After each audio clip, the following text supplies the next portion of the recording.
Sino ba?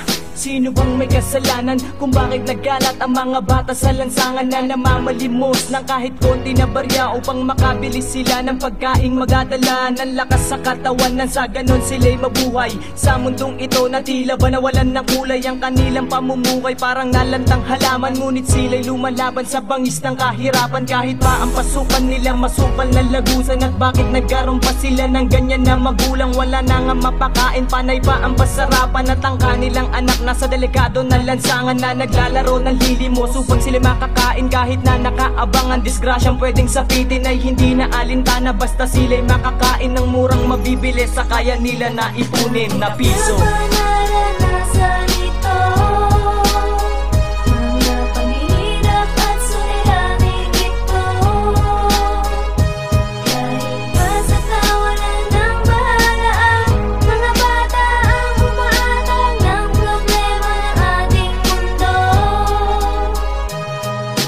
Isang gabi, nung ako'y papauwi, nakita ko yung bata madungis nangihingi sa may-ali ng pera para pabiling pagkain at binigyan siya ng ali. Ang tuwa'y muling gumising sa mukha ng bata na ang pagkagutom wawasakin ng panandalian at bukas na iisipin kung may makakain pa sa pagdating ng umaga. Ang mahalaga ngayon malalamanan na ang sikmura na kumakalam at pupunasan na ang luha na sanhi ng kahirapan yan laging nadarama. Tila ba inaantay mo na hindi ka na gumising, masahol pa sa next suicide, buo ka na lalamunin ng sistema na ganito na tanging nararanasan ng mga kabataan. Tila kalye ang tirahan dahil dito mo sila sa araw-araw makikita. May pag-asa pa ba ang buhay nila? Lahat ay guminhawa.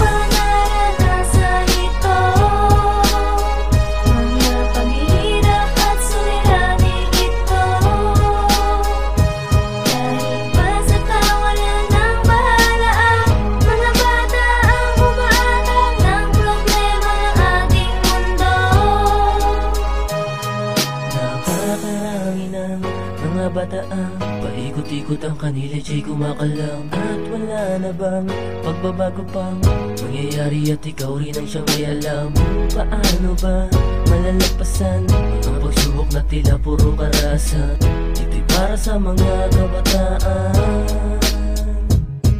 Ngayon narinig nyo na ang tulang aking isinulat. Sana magkaroong aksyon at balita na sasambulat na meron na solusyon sa mga gantong kalagayan sa ating mga kababayan na lubog sa kahirapan. At sa mga magulang nila sana ay pag-isipan na kung mag-aanak kayo ay dapat kaya nyong bigyan ang inyong mga anak ng kahit simpleng pamumuhay. Di yung magagaya pa sa dinaranas ng panganay.